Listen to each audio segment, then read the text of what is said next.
안녕하세요. 직업을 찾아주는 남자 사주파랑 기파랑입니다. 예, 오늘은 이제 한번 이제 MBTI 어떤지 그 기원이 되는 그런 어떤 칼 융의 심리학에 대해서 좀 이야기를 해볼 수 있도록 하겠습니다. 칼 구스타프 융이라는 이제 뭐 정신분석학자로 이제 널리 알려진 뭐 이 학자에게서 이제 마이어스 브릭스라는 어떤 모녀 학자가 이제 그 이론을 발전시켜서 이제 지금의 MBTI를 이제 만들어냈다. 이제 그런 성격 유형 검사라고 기본적으로 알고 계시면 되겠는데요. MBTI가 이제 어떻게 만들어졌는지에 대해서 이제 뭐 제대로 뭐 이해를 하기 위해서라면 이제 칼 구스타프 융의 이론을 뭐 어느 정도 이해를 하시면 많은 도움이 될 거라고 생각을 합니다. 예, 지금 보여드리는 이 사진이 바로 이제 칼 구스타프 융이라고 이제 볼 수가 있겠고요. 예, 일단 이제 MBTI 이제 지금 기본적으로 이렇게 16가지 유형이 되잖아요. 이렇게 16가지 유형이 이제 만들어지게 된 것은 이제 칼 구스타프 융이 말하는 어떤 심리학적 유형, 심리 유형론에서 이제 비롯되었다. 뭐 그렇게 이제 생각하시면 좋겠습니다. 심리학적 유형에서는요, 크게 이제 이렇게 일반적 태도 유형이라는 외향, 내향, 그리고 이제 판단 기능이라는 이제 사고 감정, 그리고 인식 기능이라는 감각 직관, 이렇게 이제 요소가 이루어지게 되겠다. 그래서 어떤 이제 판단 기능이랑 인식 기능, 요 이제 네 개 있죠. 이 네 개. 이 네 개에 따라서 무엇이다. 이렇게 각각 외향과 내향이라는 어떤 그런 객관적이랑 주관적, 그러니까 객관적인 태도랑 주관적인 태도다. 그러니까 외향 내향에 대해서 이제 뭐 사람들이 되게 무슨 뭐 단순히 말이 많다, 친구가 많다, 뭐 이런 식으로만 자꾸 판단을 하는데 그게 아닙니다. 칼 융의 심리학에서는 제일 어려우면서 제일 심오한 게 외향 내향이거든요. 이것은 세상을 바라보는 태도, 그러니까 객관적으로 어떤 뭐 판단하거나 인식하느냐, 아니면 주관적으로 판단하거나 인식하느냐. 그러니까 객관적이라는 것은 보이는 그대로를 의미하는 것이고, 주관적이라는 것은 나의 어떠한 생각을 바탕으로 하는 것이다. 뭐 그렇게 생각할 수가 있겠습니다. 그렇게 해가지고 사고, 감정, 감각, 직관은 이제 외향 사고, 내향 사고 이런 식으로 가는 겁니다. 외향 감정, 내향 감정, 외향 감각, 내향 감각, 외향 직관, 내향 직관 이렇게 이제 나눠지게 돼서 총 8가지의 유형으로 이렇게 나눠지게 된다. 이것을 바탕으로 해서 MBTI에서는 크게 이제 더 16가지로 분화시킨 것이다. 그렇게 이제 생각을 할 수가 있겠는데요.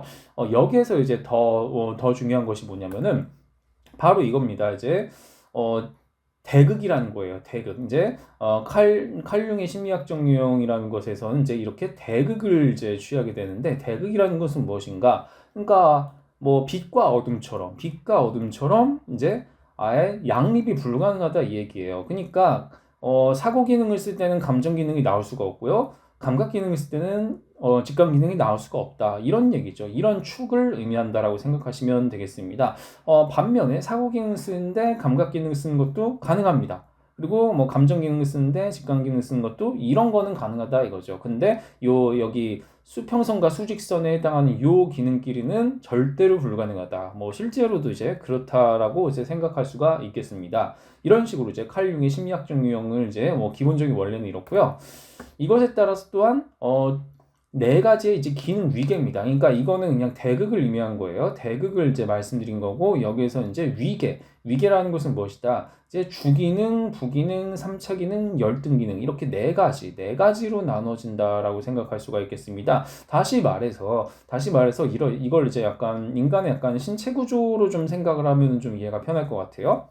그래서 이제 슈퍼리어 펑션이라는 것은 우리말로는 주기능, 이제 뭐 메인이다 이거예요. 메인. 그러니까 우리 인간은 뇌의 명령을 받아서 뭐 손을 움직이든 발을 움직이든 뭘 하든 하잖아요. 뭐 걸어 다니든. 그러니까 우리의 뇌에 해당하는 매우 중요한 중추적인 신경을 담당하는 것이 바로 이제 주기능이다. 그렇게 이제 생각할 수가 있겠고요.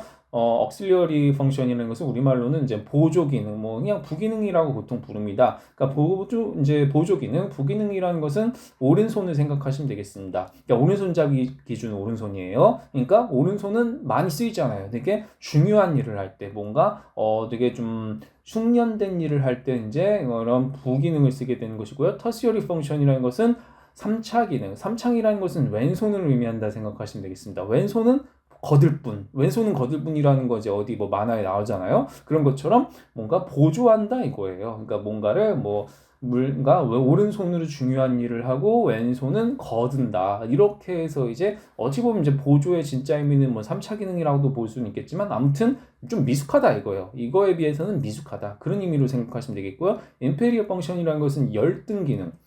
열등 기능이라는 것은 개발이 불가능한 거예요. 그러니까 나에게 있어서는 아킬레스건이다라고 이제 생각하시면 되겠고, 가장 취약한 부분, 뭐 이렇게 또한 생각을 할 수가 있겠는데, 달리 말하면은 이거는 이제 약간 뭐 다리나 발, 뭐 이 정도, 이게 부기능이나 3차 기능이 팔이나 손이라고 생각한다면은 열등 기능 같은 경우는 발이나 다리, 뭐 이렇게 이제 생각할 수가 있겠습니다.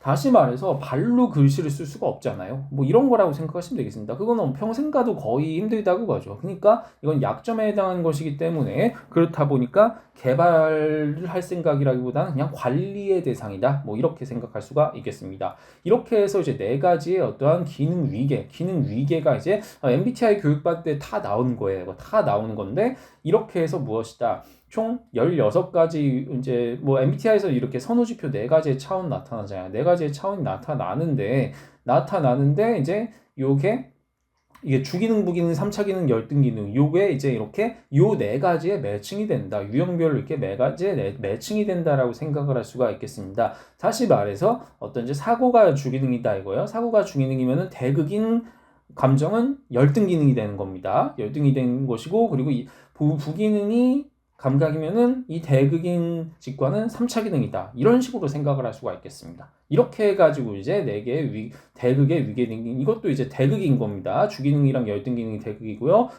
부기능이랑 3차 기능이 대극이다. 이렇게 이제 생각할 수가 있겠습니다. 이렇게 해서 이제 4가지의 선호지표를 바탕으로 해가지고 보는데, 칼융에서 이제 나온 여기 외향 내용 같은 경우는 이제 일반적 태도형에서 세상을 바라보는 시각이라고 제가 말씀드렸었고, 판단 기능, 인식 기능의 그 글자를 따서 이렇게 판단과 인식으로 이렇게 갖고 왔더라. 이제 판단 기능에 해당하는 사고와 감정, 그리고 인식 기능에 해당하는 감각과 직관, 이렇게 이제 구성이 되었다. 이렇게 이제 볼 수가 있는 겁니다. 이렇게 해서 이제 에너지 방향, 뭐 인식 기능, 판단 기능, 생활 양식, 이렇게 해서 이제 어떠한 MBTI 유형론이 이제 구성이 되었다, 이렇게 생각을 할 수가 있겠고요. 이렇게 해서 이제 총 16가지의 유형이 되는데, 뭐 이런 식으로 닉네임을 붙였더라. 자, 이렇게 해서 무엇이다? MBTI의 어떤 기본적인 원리는 칼 구스타프 융의 심리학적 유형에서 비롯되는 것이다. 뭐 이런 부분들을 잘 기억해 두시면 좋을 것 같아요.